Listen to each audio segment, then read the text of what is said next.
నమస్తే, welcome to help line. ప్రతి ఆదివారం కూడా హెల్ప్ లైన్ ప్రత్యక్ష ప్రసారం అవుతుంది. ఎవరైనా సరే బాధితులు లేకపోతే అవగాహన అంటే తెలుసుకోవాలి అనుకున్న వాళ్ళు ఎవరైనా సరే చట్టాల గురించి చక్కగా కాల్ చేయవచ్చు, సూచనలు సలహాలు పొందవచ్చు. మనం ఈరోజు టాపిక్స్ గురించి మాట్లాడబోతున్నాం. మనతో పాటు స్టూడియోలో ఉన్నారు పార్వతి గారు, సీనియర్ అడ్వకేట్. వారితో మాట్లాడదాం ఫస్ట్. నమస్తే మ్యామ్. నమస్తే అమ్మా. మ్యామ్, మనం ఈ మధ్య కాలంలో కోర్టులు వ్యాఖ్యానించిన విషయాలు తీసుకుని మాట్లాడదాం, అవగాహన తెలుసుకుందాం అసలు ఏంటి అనేది. ఫస్ట్ కేసు వచ్చేసి మనం ఢిల్లీ హైకోర్టు చేసిన వ్యాఖ్యల గురించి మాట్లాడదాం. రీసెంట్గా ఢిల్లీ హైకోర్టు ఒక కేసుని ఉటంకిస్తూ ఒక వ్యాఖ్యలు చేసింది. ఏమని, యుక్త వయసు ప్రేమలకి సంబంధించిన క్రిమినల్ కేసుల్లో ఖచ్చితంగా శిక్షల కంటే కూడా అవగాహన చాలా ఇంపార్టెంట్. వాళ్ళకి అవగాహన వాళ్ళకి ఏంటి అనేది తెలియాలి అన్నట్టు మాట్లాడారు. సో ఈ కేసు దేని గురించి మాట్లాడారు? నేనంతా పైన మాట్లాడాను. సో మీరు డీటెయిల్ గా ప్రేక్షకులకి తెలియజేస్తారా? తప్పకుండా అమ్మా. ఎందుకంటే ఇది ఢిల్లీ హైకోర్టు వాళ్ళు ఒక కేసును విచారించే క్రమంలో చేసినటువంటి వ్యాఖ్యానం అనమాట. ఇది ఒక రకంగా మంచి వ్యాఖ్యానంగానే మనం భావించవచ్చు. ఎందుకంటే ఇటీవల కాలంలో పాక్సో కేసెస్ చాలా పెరిగిపోతున్నాయి. పసిపిల్లలపైన లైంగిక వేధింపులకు సంబంధించినటువంటి కేసులు అనమాట. ఆ చట్టాన్ని అనుసరించినటువంటి కేసులు. ఆ కేసెస్లో అమ్మ గ్యారెంటీగా శిక్షలు పడుతున్నాయి. అందరికీ 95% వాళ్ళకి శిక్షలు పడుతూనే ఉన్నాయన్నమాట. ఇదొకటి మనకు ఇటీవల కాలంలో చాలా సత్వరంగా న్యాయం లభించేటటువంటి చట్టం ఏమన్నా ఉంది అంటే పాక్సో చట్టమే అనమాట. కనీసం కేవలం 6 నెలలు, మహా అయితే సంవత్సరం లోపలే కేసును విచారణ ప్రారంభమైపోతుంది. విచారణ ముగిస్తున్నారు, వెంటనే జడ్జిమెంట్ కూడా ఇస్తున్నారనమాట. కాకపోతే ప్రతి ఒక్క కేసులో లైంగిక వేధింపులు అంటే అమ్మాయిని తీసుకుని వెళ్ళిపోవడం కానివ్వండి, అమ్మాయితో సెక్షువల్ రిలేషన్స్ పెట్టుకోవడం కానివ్వండి, అమ్మాయిని సెక్షువల్గా హెరాస్ చేయడం కానివ్వండి, అంటే మైనర్ గర్ల్స్ అలాంటి వాళ్ళపైన అనమాట. మరి ఇలాంటి సందర్భంలో గౌరవ వీళ్ళు హైకోర్టు వాళ్ళు, ఢిల్లీ హైకోర్టు వాళ్ళు చేశారనమాట. ఈ పాక్సో కేసెస్కి సంబంధించినటువంటి ఇవన్నీ కూడా అడాలసెంట్ లవ్కి సంబంధించిన కేసెస్. అడాలసెన్స్ అంటే మనకు తెలుసు కౌమారపు ఏజ్ అనమాట. అంటే బిట్వీన్ 10 to 19 years ఏజ్ అనమాట. కౌమారం అంట. మనం బాల్యము, యవ్వనము, వృద్ధాప్యము, కౌమారం గురించి చూసుకుంటూనే ఉంటాం. ఈ కౌమారపు ఏజ్లో ఉండేటటువంటి ఈ ప్రేమ, తర్వాత అభిమానము, పరస్పర సమ్మతంతో ఈ ప్రేమలు డెవలప్ చేసుకుంటే తప్పు కాదు. ఇలాంటి కేసెస్ను డిస్పోజ్ చేసేటటువంటి క్రమంలో శిక్షల కన్నా కూడా, అంటే వీటికి సంబంధించి క్రిమినల్ కేసెస్ ఫైల్స్ చేసినప్పుడు వాటిల్లో శిక్ష పడేటటువంటి ఉద్దేశం కన్నా కూడా అవగాహన పట్ల మనము జాగ్రత్త వహిస్తే బాగుంటుంది. ప్రతి ఒక్క కౌమారపు వయసులో ఉండేటటువంటి యువతి యువకులకు ఈ ప్రేమ అన్నది, ఆకర్షణ అన్నది చాలా సహజంగా ఏర్పడేటటువంటి చర్య. వారిరువురు ఇష్టపడి సమ్మతితో పరస్పర గౌరవంతో ఏదైనా ఆకర్షణకు లోనయ్యి ఏదైనా చర్యలకు లోబడితే శిక్ష కాకుండా అవగాహన కల్పిస్తే బాగుంటుంది. వయసు వచ్చిన యుక్త వయసులో ఉండేటటువంటి యువతి యువకులకు ప్రేమించేటటువంటి, ఆకర్షణకు లోనయ్యేటటువంటి హక్కు వాళ్ళకు ఉంటుంది. కాబట్టి దీన్ని గమనించాలి అని చెప్పారు. ఏ సందర్భంగా చెప్పారంటే, ఒక 16 ఏళ్ల అమ్మాయిని, స్కూల్కి వెళ్ళి వచ్చే అమ్మాయి స్కూల్కి వెళ్ళి ఇంటికి రావడం ఇదే మిస్ అయిపోయింది. వాళ్ళ పేరెంట్స్ కంప్లైంట్ ఇస్తే ఎవరిపైన అనుమానంగా ఉందంటే ఒక అబ్బాయి పైన అనుమానం అన్నారు. ఆ అబ్బాయిని తీసుకెళ్లి పాక్సో కేసు పెట్టి, ఎందుకంటే ఈ అమ్మాయి 16 years ఏజ్ కాబట్టి కేసు పెట్టారు. కేసు పెట్టినప్పుడు ఆ కేసు నిలబడలేదు, ఎవిడెన్స్ ఏమి లేకపోయేసరికి నిర్దోషిగా ప్రకటించారు అబ్బాయిని. శిక్ష పడలేదన్నమాట. శిక్ష పడకపోయేసరికి పోలీస్ డిపార్ట్మెంట్ వాళ్ళు, పబ్లిక్ ప్రాసిక్యూటర్ వాళ్ళు ఏం చేశారంటే హైకోర్టుకు అప్పీల్ వేసుకున్నారనమాట. హైకోర్టుకు అప్పీల్ వేసినప్పుడు హైకోర్టు వాళ్ళు ఆ కేసును విచారించేటటువంటి క్రమంలో ఇలాంటి వ్యాఖ్యానం చేశారు. అతనికి శిక్ష పడాలని చెప్పేసి మీరు ఎందుకు ఇంత ఆతృత పడుతున్నారు? కింది కోర్టు వాళ్ళు నిర్దోషిగా అతన్ని విడుదల చేసింది కదా. ఇలాంటి కేసెస్లో జనరల్గా బోత్ సైడ్స్ అట్రాక్షన్స్ అన్నవి ఉంటాయి. ఆ అట్రాక్షన్స్ కూడా మనము గౌరవించాలి, ఆమోదించాలి. అది పరస్పర ఆమోదంతో ఉండే అట్రాక్షన్స్ అయితే. అట్లా కాకుండా బలవంతంగా అమ్మాయికి ఇష్టం లేకుండా, అమ్మాయి ప్రమేయం లేకుండా అమ్మాయిని తీసుకెళ్ళి ఏదైనా మొలిస్టేషన్ చేస్తే అది నేరం అవుతుంది తప్ప, ఇరువురు కూడా సమ్మతితో గౌరవంతో ఆకర్షణకు లోనవుతే తప్పు కాదు. ఆకర్షణకి ఇక్కడ మనము ప్రాధాన్యత ఇవ్వాలి తప్ప శిక్షకు ప్రాధాన్యత ఇవ్వకూడదు. ఆ ఏజ్లో అది సహజము. మన దేశంలో ఇలాంటి కండిషన్స్ చాలా అత్యంత సహజంగా వస్తాయని చెప్పారనమాట. ఎవరైనా సరే వరకట్న వేధింపులు, గృహహింస కింద కూడా ఎవరైనా సరే బాధపడుతుంటే బాధితులు కాల్ చేయవచ్చు హెల్ప్ లైన్కి, ప్రత్యక్ష ప్రసారానికి. న్యాయ సలహాలు, సూచనలు తీసుకోవచ్చు లాయర్ గారి నుంచి. మేడం, అట్లనే ఇప్పుడు ఈ వ్యాఖ్యలు అనేవి అంటే కొంచెం కొత్తగా ఉన్నాయి. ఈ మధ్యన కోర్టులన్నీ కూడా కొత్తగా ఉంటున్నాయి వాళ్ళ యొక్క వ్యాఖ్యలన్నీ కూడా, జడ్జిమెంట్స్ కూడా చూస్తే. సో వీటిని మనం ఏ విధంగా చూడొచ్చు? మనం ఏ విధంగా చూసుకోవాలంటే ఇన్ జనరల్ గా చేసినటువంటి వ్యాఖ్యానాలమ్మా, వ్యాఖ్యలకు వ్యాఖ్యానాలకు జడ్జిమెంట్స్ కు తేడా ఉంటుంది అనమాట. వ్యాఖ్యానాలు అంటే ఇప్పుడు మనం ఒక సబ్జెక్టు డిస్కస్ చేసుకుంటున్నాము, మీ అభిప్రాయం మీరు చెప్తారు, నా అభిప్రాయం నేను చెప్తాను, అది వ్యాఖ్యానం అవుతుంది తప్ప ఆ విషయంలో జడ్జిమెంట్ కాదనమాట. ఇదే మనం చూసేసుకుని ఇదే జడ్జిమెంట్ కదా, ఇంకా 16 ఏళ్ళ అమ్మాయిని తీసుకుని వెళ్ళిపోవచ్చు, అక్కడ ఎక్కడ తిరిగేసేసి వాడుకొని వదిలిపెట్టొచ్చని అంటే అది కుదరదు మళ్ళీ అనమాట. జస్ట్ వ్యాఖ్యానించారు. ఎట్లా వ్యాఖ్యానించారు? ఇది సహజము, శిక్షలు కాదు, ఇద్దరి ఆమోదం అంగీకారం ఉందా లేదా అని మనము ఆలోచించాలి అని వ్యాఖ్యానించారు అనమాట. ఈ మధ్య కాలంలో చూస్తూ ఉంటే సుప్రీం కోర్టు కూడా కొన్ని వ్యాఖ్యలు చేసింది. అంటే ఆడవారి మీద, మహిళల మీద అనుచిత వ్యాఖ్యలు కోర్టులో కొంచెం ఎక్కువగా అవుతున్నాయి. ఈ మధ్యన ఏదో recent case, Bombay high court case గురించి సుప్రీం కోర్టు మాట్లాడడం మనం చూసాం. అనుచిత వ్యాఖ్యలు ఆడవారి మీద చేస్తున్నారు, లాంగ్వేజ్, కోర్ట్ లాంగ్వేజ్ అనేది సెన్సిటివ్ లాంగ్వేజ్ అనేది వాడుతున్నారు అని చెప్పేసి. ఏంటది, ఏ కేసులో జరిగింది, కోర్టు ఎటువంటి గైడ్ లైన్స్ చెప్పింది సుప్రీం కోర్టు? ఇది జెండర్ సెన్సిటివిటీ గురించి చెప్పినటువంటి విషయం అండి. జనరల్ గా మనకు ఆర్టికల్ 21 ప్రకారము అందరికీ కూడా స్త్రీ పురుషులకు గౌరవంగా జీవించేటటువంటి హక్కు, గుట్టుగా బతికేటటువంటి హక్కు ఉంటుందన్నమాట. మన మనోభావాలను దెబ్బతీయడము, మనల్ని అవమానకరంగా, అవహేళనగా, చులకనగా మాట్లాడేటటువంటి వ్యాఖ్యానించే హక్కు ఎవరికి కూడా లేదనమాట. చాలామంది మహిళల గురించి వ్యాఖ్యానించేటప్పుడు చాలా చులకనగా మాట్లాడుతుంటారు. I mean bad words usage చేస్తూ ఉంటారనమాట. ఇలాంటి బ్యాడ్ వర్డ్స్ వాడకూడదు. మన సమాజంలో పాతకాలం నుండి కూడా కొన్ని చెడ్డ మాటలకు మనం అలవాటు పడ్డామన్నమాట.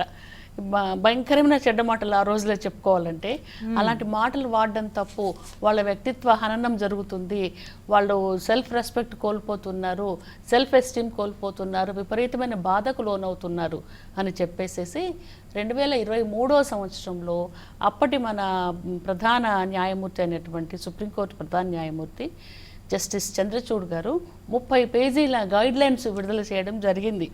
మీరు మహిళలను ఈ రకంగా కించపరిచేటటువంటి, హేళనపరిచేటటువంటి మాటలు, వ్యాఖ్యానాలు చేయకూడదు అని రాశారనమాట. చేయడం జరిగింది. అందరికి కూడా ఓ బుక్లెట్ సర్క్యులేట్ చేయడం జరిగింది అనమాట. సరే, మరి ఎవరు వాడకూడదు, ఎక్కడ వాడకూడదు అంటే సమాజంలో మన సామాన్య మానవులు వాడుతూనే ఉంటారు మన డైలీ లైఫ్లో. వాళ్ళు కాకుండా లీగల్గా ఉండేటటువంటి వాళ్ళు అనమాట. లీగల్గా కూడా సెన్సిటైజేషన్ ఉండాలి అని చెప్పేసి చెప్పారు. కోర్టులలో వాదోపవాదాలు వినిపించేటప్పుడు లాయర్స్ వాదోపవాదాలు వినిపిస్తారు కదా, ఆర్గ్యుమెంట్స్, అప్పుడు ఇలాంటి మహిళలను ఉద్దేశించి కించపరిచే మాటలు వాడకూడదు అన్నారు. అట్లాగే మనం ఒక పిటిషన్ రాస్తూ ఉంటాం. ఒక పిటిషన్లో ఈమె క్యారెక్టర్ సో అండ్ సో, ఈమె కొడుకు సో అండ్ సో అని మనము కొంత హర్టింగ్ వర్డ్స్ వాడుతుంటాం లాయర్స్ డ్రాఫ్టింగ్ అప్పుడు. లాయర్స్ డ్రాఫ్ట్ చేసేటప్పుడు కూడా అలాంటి హర్టింగ్ వర్డ్స్, అనుచితమైన వ్యాఖ్యానాలు చేయకూడదన్నారు. ఇది కాకుండా లాయర్ని వదిలిపెట్టలేదు, క్లయింట్స్ని వదిలిపెట్టలేదు, జడ్జెస్ వాళ్ళు జడ్జిమెంట్స్ రాసేటప్పుడు రాస్తారు కదా, ఎలాబొరేట్ జడ్జిమెంట్, ఆ జడ్జిమెంట్లో కూడా మహిళలకు సంబంధించి ఇలాంటి హేళనగా కించపరిచేటటువంటి మాటలు మీరు మాట్లాడడానికి వీల్లేదు అని చెప్పారనమాట. అని ఏ మాటకు బదులు ఏ మాట వాడాలో కూడా చెప్పడం జరిగింది. ఓకే, ఒక కాల్ తీసుకుందాం, తర్వాత మళ్ళీ కంటిన్యూ చేద్దాం. షూర్. హలో. హలో, నమస్తే అండి, మీ పేరు, ఎక్కడి నుంచి మాట్లాడుతున్నారమ్మా? మాది ఇక్కడ నగరికల్ అండి. మాట్లాడండి అమ్మా లాయర్ గారితో. నమస్తే మేడం. నమస్తే అమ్మా, చెప్పండి. హలో, నా వయసు 35 సంవత్సరాలు. ఓకే అమ్మా, నమస్తే మేడం. చెప్పండి అమ్మా. అమ్మా, టీవీ చూడకుండా మాట్లాడండి. 42 సంవత్సరాలు. ఓకే, ప్రాబ్లం ఏంటమ్మా? నా భర్త వేరే. అమ్మ, టీవీ చూడకుండా మాట్లాడండి లాయర్ గారితో. అయితే వేరే అట్లా అక్రమ సంబంధం పెట్టుకున్నారండి నా భర్త. ఓ, వేరే అమ్మాయితో అక్రమ సంబంధం పెట్టుకున్నారు మీ భర్త, ఓకేనా? అవునండి. పెళ్లి చేసుకున్నారా, ఊరికే సంబంధం పెట్టుకున్నారమ్మా? లేదు, ఊరికే సంబంధం పెట్టుకున్నారు. నాకు 16 సంవత్సరాల పాప కూడా ఉంది. Okay okay. మళ్ళీ బాబు ఏమో 6th క్లాస్ చదువుతున్నారు. 2 పిల్లలు మాకు. ఓకే, మరి ఆమె దగ్గరికి వెళ్తూ మిమ్మల్ని నిర్లక్ష్యం చేస్తున్నారా? అవును మేడం. వాళ్ళు అంటే నిర్లక్ష్యం అంటే కొట్టడం అట్లా చేస్తున్నారు, మంచి పోవడం. ఓకే, విడాకులు అడుగుతున్నారా? ఆమెతో మంచిగా ఉండడం, నాతోటి నువ్వు నాకు అవసరం లేదు అనడం, నీకు ఇష్టం ఉంటే వెళ్ళి, ఇష్టం లేకపోతే వెళ్ళిపో అనడం, అట్లా అంటుంటే నేను తట్టుకోలేకపోతున్నా మేడం. పాప బాబు ఉన్నారు కదా, పిల్లలను చూసుకోవాలి కదా. అవునమ్మా. భర్తతో చాలా మంచిగా ఉండాలని నేను అనుకుంటున్నా, కానీ ఆయనేమో నన్ను నిర్లక్ష్యం చేస్తున్నారు మేడం. మిమ్మల్ని పట్టించుకోకుండా ఆమెతో వెళ్తున్నారనమాట. ఓకేనా? తర్వాత మీ కుటుంబానికి డబ్బు అవసరం కదమ్మా, అవన్నీ అరేంజ్ చేస్తున్నారైనా? మేడం అంటే ఇంటి అద్దె కట్టడము, ఇంట్లో రేషన్ తెప్పించడము, పిల్లల ఫీజులు కట్టడం అవన్నీ చేస్తున్నారా? చేస్తున్నారు మేడం, అన్ని చేస్తారు. సొంతమే ఇల్లు ఉంది, ఓకే. పిల్లలకు ఫీజు కట్టడం అది బాగానే చేస్తారు. నా విషయంలోనే ఉండదు మేడం ఇష్టం అనేది. ఓకే, అంటే మిమ్మల్ని బాగా కొట్టి తిట్టి హింసిస్తున్నారా? అంటే నేను ఆయనకి ఏదైనా నచ్చిన అడిగితే, నేను ఏదైనా పర్సనల్గా అడిగినాను కోప్పడతారు అనమాట. అడగకుండా ఉంటే నీ లైఫ్ పట్టించుకోరు అనమాట. ఏదైనా సమస్య అని చెప్పుకోలేను అనమాట. నేను చెప్దామంటే వినిపించుకోరు. ఓకే ఓకే అమ్మా, ఒక పని చేయండి, మీరు ఏదైనా దగ్గరలో ఉండేటటువంటి సఖీ సెంటర్కి వెళ్ళండి అమ్మా. సఖీ సెంటర్కి వెళ్ళి పలానా యువతితో ఈయన అక్రమ సంబంధం ఏర్పరచుకొని మమ్మల్ని నిర్లక్ష్యం చేస్తున్నాడు, కాస్త ఆవిడని పిలిచి ఆవిడ కూడా కౌన్సిలింగ్ ఇచ్చి ఈ విషయం మాన్పించండి అని చెప్పేసేసి సఖీ సెంటర్స్ అని మీ మండల్ హెడ్ క్వార్టర్స్లో కూడా ఉంటున్నాయన్నమాట. అక్కడ ఒక చిన్న కంప్లైంట్ ఇవ్వండి, మీ భర్తను పిలిపించి అసలు మాట్లాడతారు. ఎందుకు ఆ రకంగా ఎక్స్ట్రా మ్యారిటల్ రిలేషన్స్ ఏర్పరచుకున్నారు, మీ దగ్గరికి రాకుండా మీతో సరిగ్గా కాపురం చేయకుండా ఎందుకు ఆ రకంగా ప్రవర్తిస్తున్నారని చెప్పేసి అతనితో సంబంధం ఉండేటటువంటి ఆవిడని కూడా పిలిపించి మాట్లాడి సెటిల్ చేసేలాగా చూస్తారమ్మా. ఇలాంటి ఏమీ కాని పక్షంలో అప్పుడు మీరు పోలీస్ కంప్లైంట్ ఇవ్వండి. ఇప్పుడు మాత్రం మీరు పోలీస్ స్టేషన్లకు వెళ్ళకండి. పోలీస్ స్టేషన్లకు వెళ్తే ఆఖరికి కాపురాలు పాడైపోతున్నారు. అంతేకాకుండా ఇప్పుడు ఎటు మీకే లోటు లేకుండా మిమ్మల్ని పిల్లలను అంటే ఆర్థికంగా చూసుకుంటున్నారని చెప్తున్నారు. కాబట్టి స్టేషన్కి వెళ్తే మాత్రం అవి కూడా ఆగిపోయే అవకాశం ఉంటుంది. కాబట్టి సఖీ సెంటర్కి వెళ్ళి మా వారికి కౌన్సిలింగ్ ఇవ్వండి అని చెప్పేసి మాత్రం మీరు అప్లికేషన్ పెట్టుకోండి. ఆమె అడ్రస్ కూడా ఇవ్వండి. ఆమెను అతన్ని పిలిపించి మాట్లాడి సెటిల్ చేసే ప్రయత్నాలు చేస్తారు. ఆ కాని పక్షంలో తర్వాత మీరు డొమెస్టిక్ వైలెన్స్ కింద కేసెస్ వేసుకోవచ్చు అమ్మా. ఓకే, ఎక్స్ట్రా మ్యారిటల్ అఫైర్స్ విషయంలో మామూలుగా రెండు విధాలుగా వెళ్ళొచ్చు, అంటే పోలీస్ స్టేషన్కి వెళ్ళొచ్చు, సఖీ సెంటర్స్కి వెళ్ళొచ్చు మ్యామ్. అవును, వెళ్ళొచ్చమ్మా. పోలీస్ స్టేషన్కి వెళ్ళొచ్చు, సఖీ సెంటర్కి వెళ్ళొచ్చు. కాకుంటే పోలీస్ స్టేషన్కి వెళ్తే పాపం ఈ మహిళలు జనరల్గా వీళ్ళకి ఏ ఉద్యోగాలు తర్వాత వ్యాపకాలు ఆర్థిక స్వావలంబన ఉండదు. వీళ్ళకి ఉండనప్పుడు పోలీస్ స్టేషన్కి వెళ్ళారనుకో, అతను ఇంకా నా మార్గాలను ఓపెన్ అయిపోయినాయి, పోలీసులు ఏం చేస్తారు కౌన్సిలింగ్ ఇచ్చి పంపిస్తారు కదా అని చెప్పేసి ఈవిడని ఇంకా నిర్లక్ష్యం చేసి ఆర్థికంగా ఈవిడను చూసుకోవడం మానేస్తాడనమాట. పిల్లలకు ఫీజులు కట్టకుండా, ఆవిడకు ఏదైనా డబ్బులు ఇవ్వకుండా, ఇంట్లో వస్తువులు తెప్పించకుండా బాధ పెడతారు. తర్వాత ఎటు బట్టబయలు అయిపోయింది కదా వ్యవహారం అని చెప్పేసి విడాకుల పిటిషన్ వేసే అవకాశం ఉంటుంది. కాకుంటే పోలీస్ స్టేషన్కి వెళ్తే ఇప్పుడు మాకు న్యాయం జరిగేటటువంటి అవకాశం లేదండి. ఎందుకంటే మన దేశంలో మనకు మహిళలకు సంబంధించి చట్టాలు ఉన్నాయి తప్ప ఆ చట్టాలకు ఆధారాలు ఉండాయి. అంతేకాకుండా ఇటీవల కాలంలో మన రిటైర్ అయినటువంటి ప్రధాన న్యాయమూర్తి గారు ఇచ్చినటువంటి జడ్జిమెంట్ ఆధారం చేసుకొని అందరు కూడా రెచ్చిపోతున్నారు. అది ఒక రకంగా మంచిదైతే ఒక రకంగా చెడ్డదైందనమాట. ఎవరైనా సరే వారికి ఏదైనా లోటుపాట్లు ఉన్నప్పుడు వాళ్ళు ఇష్టపూర్వకంగానే వేరే మహిళలతో కానీ పురుషులతో కానీ ఎక్స్ట్రా మ్యారిటల్ రిలేషన్స్ నడుపుకుంటే అదేమీ క్రిమినల్ కేసు కింద రాదు అని చెప్పడం జరిగిందండి. అలాంటప్పుడు చాలా కష్టం అవుతుంది. ఈ అక్రమ సంబంధాలు ఏర్పరచుకునే వాళ్ళు లీగల్గా మ్యారేజ్ చేసుకోరు. మన లీగల్గా మ్యారేజ్ చేసుకుంటే నాకు విడాకులు ఇవ్వకుండా ఆవిడని పెళ్లి చేసుకున్నాడు, నా పెళ్ళి ఎగ్జిస్టెన్స్లో ఉందని చెప్పేసి మనము చెప్పుకోవచ్చు.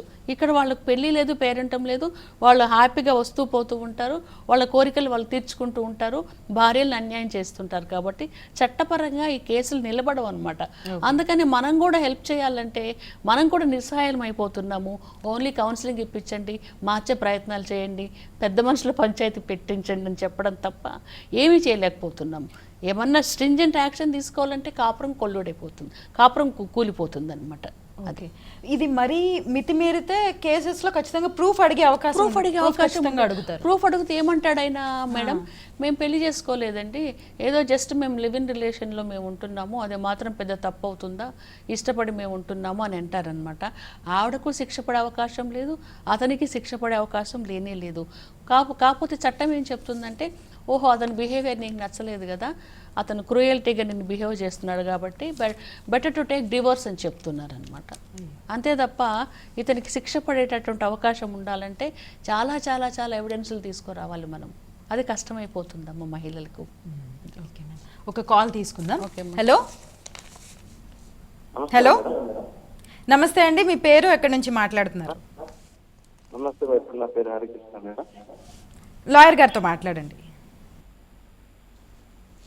నమస్తే మేడం. నమస్తే అండి, చెప్పండి హరికృష్ణ గారు. నా పేరు హరికృష్ణ, నిజామాబాద్ నుంచి మాట్లాడుతున్నాను మేడం. చెప్పండి అమ్మా. మేడం ఏం లేదు, నేను నిజామాబాద్లో వర్క్ చేస్తాను మేడం. ఓకే.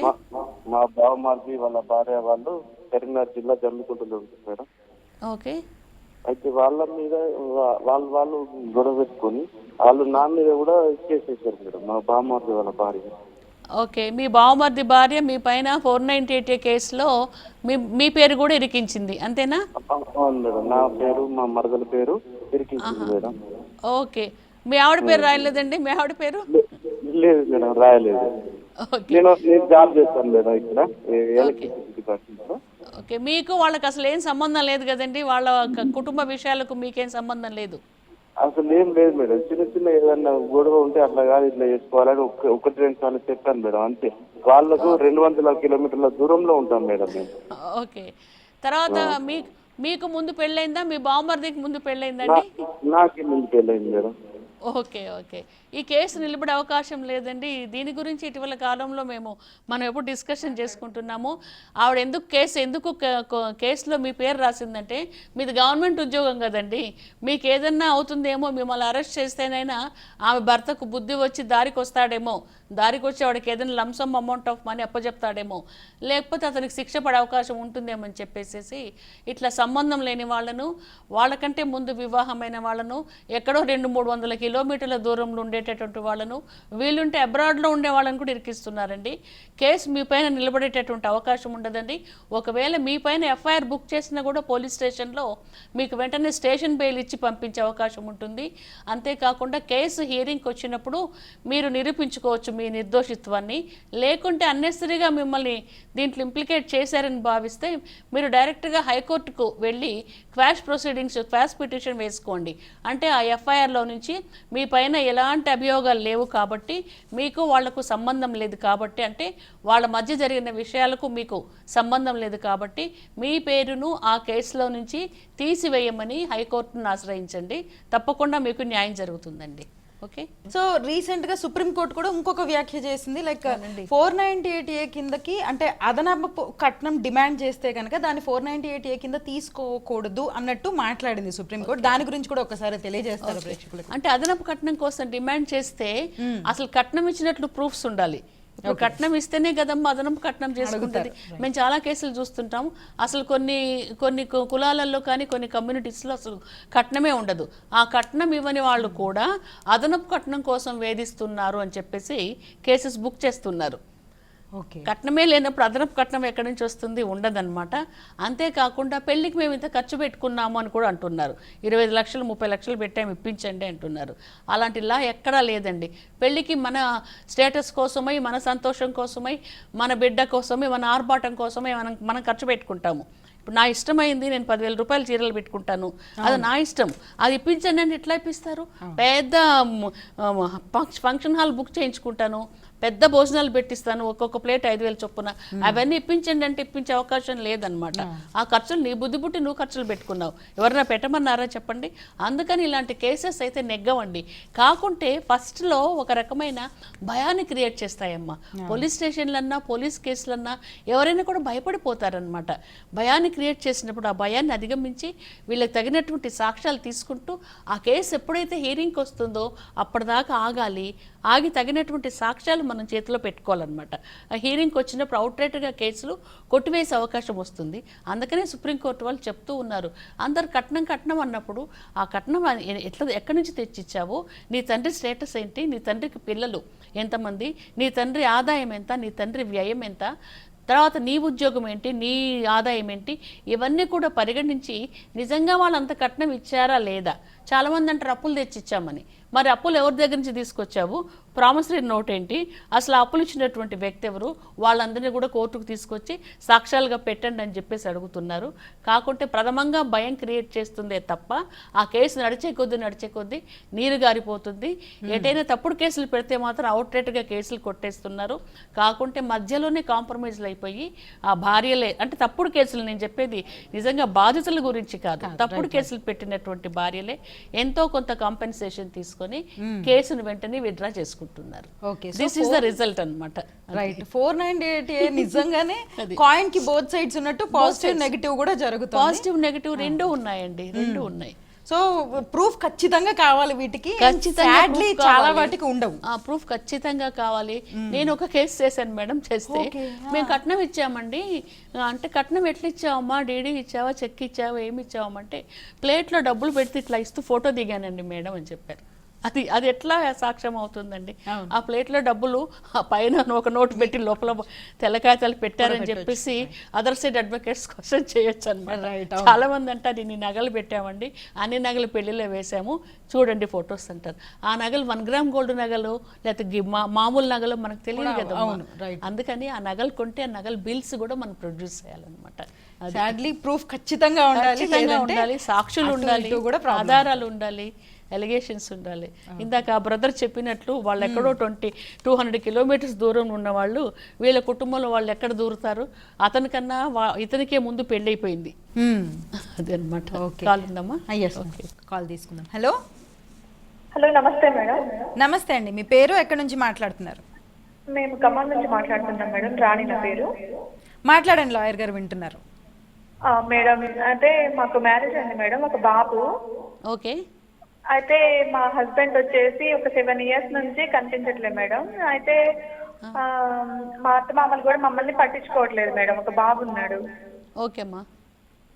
అయితే అతను ఇప్పుడు తెలిసింది ఏంటంటే సన్యాసం పుచ్చుకున్నాడు, అది ఉత్తరప్రదేశ్ లో ఉంటున్నాడు అని తెలిసింది మేడం. ఓకే. అయితే వాళ్ళకి సొంత ఇల్లు ఉంది, ప్లస్ ఒక 16 ఎకరాల పొలం ఉంది, కానీ మమ్మల్ని మాత్రం అవాయిడ్ చేస్తున్నారు. మేము ఏం చేయగలం మేడం? ఒకసారి మాకు ఏమైనా హెల్ప్ చేయగలరా? ఏం లేదమ్మా, 7 years నుంచి అతని వేర్ అబౌట్స్ మీకు తెలియవు కదా. మీకు వేర్ అబౌట్స్ తెలియదు కాబట్టి మీరు మిస్సింగ్ కేసు పెట్టండి అమ్మా పోలీస్ స్టేషన్లో. మిస్సింగ్ కేసు పెడితే అతన్ని వినండి ఒక నిమిషం. అయితే మళ్ళీ ఒక 7 years తర్వాత అతను వచ్చి నేనున్నాను అన్నట్టుగా మళ్ళీ పోలీసుకి కంప్లైంట్ చేశాడు. అది కూడా ఇప్పుడు మాకు చెల్లదన్నమాట చట్టపరంగా. అంటే లాయర్ని కూడా కలిసాము. 7 years తర్వాత ఏమైనా మీకు రిజల్ట్ ఉంటే ఉండొచ్చు, అతను ఈ లోకంలో లేడు అన్నట్టుగా 7 years తర్వాత ఉంటుంది అని అన్నట్టుగా అన్నారు. ఓకే, అర్థమైంది. అతను 7 years లేకపోయేసరికి మీరు మిస్సింగ్ పెట్టారు. మిస్సింగ్ పెట్టంగానే అతను వచ్చి కోర్టు ముందు, అదే పోలీస్ స్టేషన్ ముందు హాజరయ్యాడు, అంతేనా? పోలీసులు కనిపించి నేను బతికే ఉన్నాను, నేను మిస్సింగ్ కాదని చెప్పాడు. చెప్పి మళ్ళా పారిపోయారు, అంతేనా? మళ్ళీ పారిపోయి మళ్ళీ ఎన్నాళ్ళు అయిందమ్మా? ఒక 2-3 months అవుతుంది మేడం. 2-3 months వచ్చాడు, మళ్ళీ పోలీస్ కంప్లైంట్ ఇచ్చి వెళ్ళిపోయాడు. జస్ట్ ఎందుకంటే ఏమో అలాంటి సందర్భాల్లో మళ్ళా మీరు ఆస్తిపాస్తులు ఉన్నాయంటున్నారు కదా, ఆస్తిపాస్తులను క్లెయిమ్ చేసుకుంటాడని చెప్పేసి పోలీస్ స్టేషన్లో హాజరయ్యాడనమాట. నేను బతికే ఉన్నాను, నేనేం మిస్సింగ్ కాదని చెప్పేసి. అది వాళ్ళ అమ్మా నాన్న ప్లాన్ అనమాట. జనరల్గా అమ్మా నాన్నలకు తెలుస్తుంది కొడుకులు ఎక్కడ ఉండేది, ఏం చేసేదని. అంటే ఇలాంటి దుర్మార్గాలు ఇంకొక వైపు ఉంటాయి. ఇందాక మనం చెప్పుకున్న దుర్మార్గాలు ఒక సైడ్ ఉంటున్నాయి అనమాట. వాళ్ళ అమ్మా నాన్న ఇన్స్ట్రక్షన్స్ వల్ల పోలీసుల ముందు హాజరయ్యి వెళ్ళిపోయారు, ఈమె ఇంకేం చేయకుండా అనమాట. అయినా కూడా ఏమీ లేదమ్మా, ఇప్పుడు మీ అత్తా మామల పైన మీరు డొమెస్టిక్ వైలెన్స్ కేసు పెట్టండి. డొమెస్టిక్ వైలెన్స్ కేసు పెడితే అక్కడ మీరు అడగండి, నా భర్త వేర్ అబౌట్స్ వీళ్ళకి తెలుసు, నా భర్త ఎక్కడుండేది, నా భర్త ఆచూకీ తెలిపేలాగా వాళ్ళని కోరండి అంటే వాళ్ళు ఎక్కడున్నారని చెప్పేసి అత్తమామలను ప్రెజర్ తెస్తారు. ఆ రకంగా ఆ వ్యక్తి యొక్క ఆచూకీ మీకు తెలుస్తుంది. అతను వచ్చినప్పుడు పోలీస్ స్టేషన్లో హాజరైనప్పుడు ఎక్కడ ఉండేది పోలీసులకు అడ్రస్ ఇచ్చింటాడు, పలానా చోట ఉంటున్నానని చెప్పేసి. ఆ అడ్రస్కి మీరు నోటీసులు కూడా పంపించే అవకాశం ఉంటుందమ్మా. ఓకే, మరో కాల్ తీసుకుందాం. హలో, నమస్తే అండి, మీ పేరు, ఎక్కడి నుంచి మాట్లాడుతున్నారు? నా పేరు శ్రీనివాస్ అండి, విజయవాడ నుంచి మాట్లాడుతున్నాను. లాయర్ గారితో మాట్లాడండి. చెప్పండి శ్రీనివాస్ గారు, చెప్పండి. ఏమలేదండి, కొద్దిగా భార్య భర్తలు తగాదా గురించి మాట్లాడదామని ఫోన్ చేశానండి. చెప్పండి, భార్యాభర్తలు తగాదా చెప్పండి. ఏమలేదు, మన ఇంట్లో నుంచి కొద్దిగా మా భార్య 10వ తారీఖున మధ్యాహ్నం వెళ్ళిపోయారు. ఓకే. అంటే మామూలుగా నేనేం తిట్టుకోకుండా కూడా నేను తిట్టి ఇంట్లో నుంచి వెళ్ళిపోమన్నానని వెళ్ళిపోయారు. ఎక్కడికి వెళ్ళిపోయారండి? వాళ్ళ పుట్టింటికండి. పుట్టింటికి వెళ్ళారు. ఏమైనా కంప్లైంట్ ఇచ్చారా? పోలీస్ కంప్లైంట్ మీకు? ఏమి ఇవ్వలేదండి ఇంకా. మరి మీరు ఫోన్ చేశారా? పుట్టింటికి ఎందుకు వెళ్ళారని ఫోన్ చేసి కనుక్కున్నారా? అదేమంటే నేనే ఇంట్లో నుంచి వెళ్ళిపోమన్నాను, పనికి వెళ్ళకోకుండా 2-3 నెలల మట్టి ఆటన్నర పనులు లేక వెళ్ళకపోతుంటే అప్పులు చేస్తున్నాడు తోచినట్టు అని వెళ్ళిపోయిందండి. పిల్లలు ఉన్నారండి మీకు? ఉన్నారండి, పాపకు మ్యారేజ్ కూడా అయింది. ఓకే.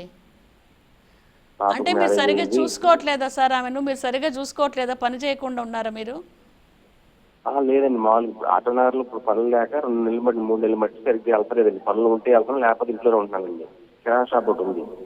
మరి ఆవిడ కుటుంబం గడుస్తుందా మీకు? గడవటం అంటే ఇబ్బందిగానే ఉంటుందండి. తర్వాత ఈ అద్దె ఇంట్లో ఉంటాను, అటు ఇంటి కడతాను కూడా బాగా చేసి గడవవుతుంది రెంట్. ఓకే. మరి ఆవిడ ఏమన్నా పని చేస్తున్నారా మీ ఆవిడ? అదే కిరాణా షాప్ లోనే ఉంటారండి. నేను కిరాణా షాప్ లో సరుకులు కానీ తెచ్చి పెడతా ఉంటాను, అమ్ముతా ఉంటది. ఓకే. ఇప్పుడు అంటే కిరాణా షాప్ సరిగా రన్ అవ్వట్లేదండి మీది? లేదు, రన్నింగ్ కూడా అవ్వట్లేదండి. దానికి కొద్దిగా పెట్టుబడి కావాలి. అరవైకి పేటికి లోన్ తీసుకున్నాము, అవి పెట్టాము. 2-3 నెలలు 4 నెలల తర్వాత మళ్ళీ అవి కూడా సరుకులు అయిపోయినాయి. ఓకే. అర్థమైందండి. అంటే మీ కుటుంబము గడవట్లేదు, మీరు ఇంకా సంపాదించట్లేదు, లేకపోతే మీకు ఏదైనా దుర్వ్యసనాలు ఉండి ఏదన్నా తాగి గీగి ఏదైనా వేస్ట్ చేస్తున్నారేమో, ఇలాంటి కారణాలు ఉంటేనే ఆమె చెప్పా పెట్టకుండా మీ కూతురు కూడా పెళ్ళయిందని చెప్తున్నారు. మరి పెళ్ళైన కూతురు ఉండి కూడా ఆవిడ మీ భర్తను వదిలిపెట్టేసేసి వెళ్ళిపోయిందంటే తగిన కారణం ఉంటుందండి. మీరు వెంటనే మీ అత్తగారింటికి వెళ్ళి కూర్చోబెట్టి, పెద్దలతో కూర్చోబెట్టి మాట్లాడి ఏదో ఒక పని చేసుకొని ఇంటిని నడుపుతానని చెప్పేసేసి ఆవిడకు ఒక రకమైన భరోసా ఇచ్చి ఆవిడని తిరిగి తీసుకొచ్చేటటువంటి ప్రయత్నం చేయండి. ఎందుకంటే వ్యాపారాల్లో ఒడిదుడుకులు మనకు సహజంగానే ఎవరికైనా ఉంటాయి. కాకుంటే మీరు వచ్చిన ఆదాయాన్ని ఏదైనా దుర్వినియోగం చేస్తుంటే అలాంటి పనులు మాత్రం చేయకుండా ఆవిడను పోషించేటటువంటి ప్రయత్నం చేయండి. ఇక్కడ మీరు ఇంకొక విషయం చెప్పారు, ఆవిడ కూడా ఇంట్లో కూర్చోకుండా పాపం కిరాణా షాప్లో కూర్చొని తనకి సహాయం చేస్తున్నారు కాబట్టి మీరు పెద్దలతోనే పరిష్కరించుకోండి. ఇది చట్టపరంగా వెళ్ళేటటువంటి విషయం కాదండి. మీరు కూర్చొని మాట్లాడుకోండి. వచ్చిందల్లా మీకు మనీ మ్యాటర్స్లోనే మీకు మనస్పర్ధలు వచ్చాయన్నమాట. అదండి. ఓకే. అసలు ఈ పోక్సో చట్టం అంటే ఏంటి, ఎందుకు అడుగుతున్నానంటే నేను చాలా మంది తల్లిదండ్రులు చిన్నపిల్లలు ఇట్లా మా మీద లైంగిక దాడి జరిగిందని సరిగా చెప్పలేకుండా చెప్తూ ఉంటారు. అయినా సరే వాళ్ళు పట్టించుకోరు, కొంతమంది పట్టించుకోరు. సో వాళ్ళు ఏం చేయగలరు? అసలు ఆ చిన్నపిల్లలు గైడ్ లైన్స్ ఏ విధంగా ఉంటాయి అసలు? పేరెంట్స్ పసిపిల్లల పైన లైంగిక వేధింపుల నుండి రక్షణ చట్టం, అంటే పిల్లలకు లైంగిక వేధింపుల నుండి రక్షణ చట్టం. ఎంత వయసు వరకు? ఇది కేవలం మైనర్ చిల్డ్రన్ వరకే ఉంటుందమ్మా. మైనర్ పిల్లలకి, పసిపిల్లలు అన్నారనమాట. ఈ మైనర్ పిల్లలతో మనం ఇటీవల కాలంలో మనం చూస్తూ ఉంటాము, చాలామంది పసిపిల్లలు, స్కూల్కి వెళ్ళే పసిపిల్లలు కానీ, బస్సులో ప్రయాణించే పసిపిల్లలు కానీ ఉన్న వాళ్ళు ఏం చేస్తుంటారంటే, ఇరుగు పొరుగు ఉండేటటువంటి కొందరు పెద్దగా ఉండేటటువంటి వ్యక్తులు వాళ్ళకి చాక్లెట్లు, బిస్కెట్లు అలాంటివన్నీ ఆశ చూపించి బలవంతంగా వాళ్ళని తీసుకొని వెళ్ళి ముద్దులు పెట్టుకుంటూ, హగ్ చేస్తూ, వారి పట్ల వారి శరీర భాగాలను తాకుతూ వాళ్ళు ఒక రకమైన అప్రియమైన పనులు చేస్తూ ఉంటారనమాట. అంటే పిల్లలకు తెలుస్తుంది అది తప్పు అని, కానీ వాళ్ళు ఎక్స్ప్రెస్ చేయలేరనమాట. అలాంటి చేష్టలు భరించలేరు, ఏ పిల్లలైనా కూడా ఎక్స్ప్రెస్ చేయలేరు. అలా ఎక్స్ప్రెస్ చేయలేనటువంటి పిల్లలు అలాంటి చేష్టల వలన కొంతమంది బాధపడుతూ ఉంటారు. ఇంకా కొంతమంది దుర్మార్గులు ఆ పిల్లల పైన సెక్షువల్ అసాల్ట్ చేసిన సందర్భాలు కూడా మనం గమనిస్తున్నాము. అంటే రేప్ చేసేటటువంటి ప్రయత్నాలు, రేప్ చేయడము అలాంటివి కూడా చేస్తున్నారనమాట. అలాంటప్పుడు ఇలాంటి చట్టము వారిని రక్షించడం కోసం ఏర్పడిన చట్టము. వీరు చేసేటటువంటి ఒక్కొక్క పనికి ఒక్కొక్క రకమైన శిక్ష విధించేలాగా చట్టంలో చెప్పడం జరిగింది. ఆఖరికి 20 years life imprisonment, death in imprisonment దాకా కూడా ఉన్నదన్నమాట వాళ్ళు చేసేటటువంటి చర్యను అనుసరించి అనమాట. అసలు పిల్లల ఒంటిపైన చేయి వేయడానికే అధికారము హక్కు ఎవరికి కూడా లేదు. కొన్ని సందర్భాల్లో తండ్రులు కూడా పిల్లల పట్ల అమానుషంగా ప్రవర్తించారు, మనం గమనిస్తున్నాం, డైలీ పేపర్స్లో వస్తున్నాయన్నమాట. కాబట్టి ఇలాంటి అప్రియమైనటువంటి చర్యలను ఆపడం కోసం వచ్చినటువంటి చట్టము, పసిపిల్లలను కాపాడడం కోసం వచ్చినటువంటి చట్టమే ఈ పోక్సో చట్టము. కాబట్టి దీనికి ఏంటంటే పిల్లలకి తల్లిదండ్రులు బ్యాడ్ టచ్ అంటే ఏంటి, గుడ్ టచ్ అంటే ఏంటి అన్న విషయాల పట్ల అవగాహన కల్పించాలి. మన ఇంటికే కొంతమంది అంకుల్స్, కొంతమంది గ్రాండ్ పాస్ వస్తూ ఉంటారు. మన పిల్లల్ని దగ్గర తీసుకొని వాళ్ళను అంటే ముట్టుకోరాని పార్ట్స్ ముట్టుకోవడము, ప్రెస్ చేయడము, అట్లా చేయడం ఇట్లా చేయడం చేస్తూ ఉంటారు. కాబట్టి అవన్నీ కూడా ఎవరిని దగ్గర రానికుండా, వాళ్ళ ఒంటి మీద చేయి వేయకుండా, ఎవరైనా మీరు ఇట్లా ప్రవర్తిస్తే స్కూల్లో బయట మాకు చెప్పండి అని పేరెంట్స్ పిల్లల పట్ల అనుక్షణము కంటికి రెప్పలా కాపాడుకోవాలి. స్కూల్లో కూడా టీచర్స్ కూడా కనిపెట్టుకు ఉండాలన్నమాట. ఇది పోక్సో చట్టం అండి. ఓకే, ఎంతో మంది బాధితులు రిలేట్ అవుతూ ఉంటారు మనం మాట్లాడే విషయాలకి, కానీ ఏం చేయాలి, చట్టం గురించి అవగాహన ఉండకపోవచ్చు. వాళ్ళందరికీ కూడా ఈనాటి కార్యక్రమం ద్వారా ప్రతి ఆదివారం కూడా చాలా ఎన్నో విషయాలు చాలా చక్కగా తెలియజేస్తున్నారు. ధన్యవాదాలు. నమస్తే అమ్మా, థ్యాంక్ యూ. సో వరకట్నానికి సంబంధించి గృహహింస ఇట్లా ఎటువంటి బాధితులు ఉన్నా సరే హెల్ప్ లైన్కి కాల్ చేయవచ్చు, న్యాయమూర్తుల సలహాలు తీసుకోవచ్చు. చక్కగా అంటే ఒక గైడ్ లైన్ అవుతుందన్నమాట. మనం ఏం చేయాలి అనేది చక్కగా కార్యక్రమాన్ని వీక్షించడం ద్వారా, ఫోన్ చేయడం ద్వారా తెలుస్తూ ఉంటుంది. సో ఇది ఇవాల్టి మన హెల్ప్ లైన్ కార్యక్రమం. మరో కార్యక్రమంతో మళ్ళీ కలుసుకుందాం. అంతవరకు సెలవు. నమస్కారం.